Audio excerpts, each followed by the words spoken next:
नमस्कार। आज आपण एका महत्त्वपूर्ण अपडेटबद्दल माहिती घेणार आहोत।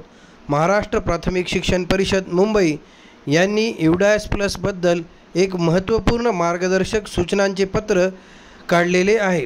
त्याबद्दल आपण ह्या व्हिडिओच्या माध्यमातून माहिती घेणार आहोत, तर सर्वांनी हा व्हिडिओ शेवटपर्यंत पाहावा। आपल्याला दरवर्षी UDAS प्लसचे काम पूर्ण करायचे असते। यावेळी दोन्ही पोर्टल म्हणजे सरल आणि UDAS एकत्रित झाल्यामुळे बरेच अंशी आपले काम कमी झाले आहे। त्यासाठी काही मार्गदर्शक सूचना काढलेल्या आहेत।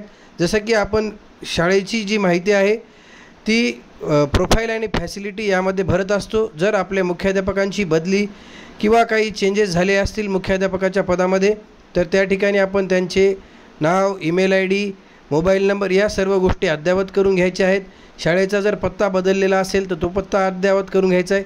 ज्यांचे बदललेले नसतील त्यांना यामध्ये काही बदल करण्याची आवश्यकता नाही। School profile and facility update करण्यासाठी आपल्याला 30 सप्टेंबरचा कालावधी देण्यात आलेला आहे व इतर जे काही विद्यार्थी रिलेटेड कामं आहेत ते आपल्याला त्यापूर्वीच कंप्लीट करून घ्यायचे आहेत। तर आपण पाहूया अजून काय आहे।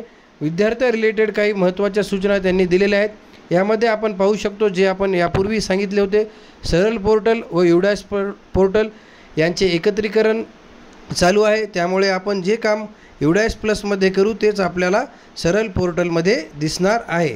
व यामध्ये त्यांनी अजून एक महत्त्वाची सूचना दिली आहे, एकही विद्यार्थी शाळा बाह्य राहणार नाही।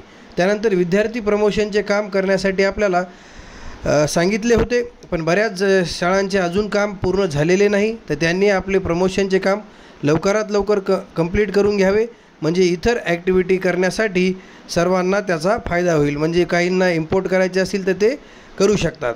त्यानंतर अजून महत्त्वाची सूचना म्हणजे जे विद्यार्थी पहिलीमध्ये ॲड करायचे आहेत, ज्या शाळांचे प्रमोशन यापूर्वीच पूर्ण झालेले आहे त्या शाळांनाच पहिलीचे विद्यार्थी ॲड करता येतील, ही सूचना ह्या पत्रामध्ये देण्यात आलेली आहे। व नवीन विद्यार्थ्यांची नोंदणी करण्यासाठी 30 जुलै 2025 हा कालावधी दिलेला आहे। त्याचबरोबर 2री ते 12वीचे जे विद्यार्थी आहेत त्यांच्या प्रोफाइल म्हणजे GP असेल, EP असेल आणि FP असेल हे कंप्लीट करण्यासाठी सुद्धा 30 जुलै 2025 हीच तारीख दिलेली आहे।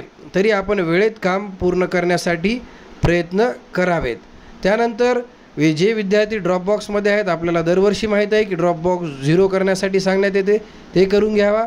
त्यानंतर विद्यार्थ्यांचे आधार व्हॅलिडेशन, जवळपास 95% विद्यार्थ्यांचे आधार नोंदणी झालेली आहे, त्यापैकी व्हॅलिडेशन पण झाले आहे। नवीन काही नोंदणी असतील तर त्या विद्यार्थ्यांचे आधार व्हॅलिडेशन करून घ्यावे। अन्यथा ज्यांच्या आधारमध्ये काही प्रॉब्लेम असेल तर त्या विद्यार्थ्यांना त्यांचे आधार केंद्रावर जाऊन अपडेट करून घेण्यास सांगावे, म्हणजे व्हॅलिडेशन करण्यास सोपे होईल। त्याचबरोबर अपार ID जनरेट करायचे आहेत। गेल्या वर्षी 86% विद्यार्थ्यांचे अपार जनरेट झालेले आहेत। अजून बऱ्याच विद्यार्थ्यांचे अपार जनरेट करणे बाकी आहे। तर आपल्या विद्यार्थ्यांच्या प्रोफाइल कंप्लीट झाल्यानंतर पालकांकडून आपण जे संमतीपत्र घेतो ते घेऊन त्यांचे अपार ID जनरेट करून घ्यायचे आहेत। त्याचबरोबर आपल्याला शिक्षकांची सुद्धा माहिती आपल्या पोर्टलवर असते। जर बदली करून एखादा शिक्षक आला असेल किंवा नवीन शिक्षक आला असेल तर त्यांची सर्व माहिती आपल्याला टाकून घ्यायची आहे। त्यामध्ये मुख्यतः शिक्षकाचे नाव, जन्मतारीख, मोबाईल नंबर, ईमेल ID आणि आधार कार्ड हे आपल्याला कंपल्सरी आहेत आणि आधार शिक्षकांचे सुद्धा आपल्याला व्हॅलिड करून घ्यायचे आहे। ही सर्व माहिती आपण कशी भरायची याबद्दलचे सविस्तर व्हिडिओ आपण पुढे पाहणारच आहोत। फक्त हे पत्र आले आहे, या पत्रानुसार आपण आपल्या कामाच्या तयारीला लागावी ही आपणा सर्वांस विनंती। आपण आत्तापासून जर काम करण्यास लागू तर ऐनवेळी आपल्या कामामध्ये चुका कमी होतील। अशाच नवनवीन अपडेटसाठी माझ्या चॅनलला फॉलो करा। धन्यवाद।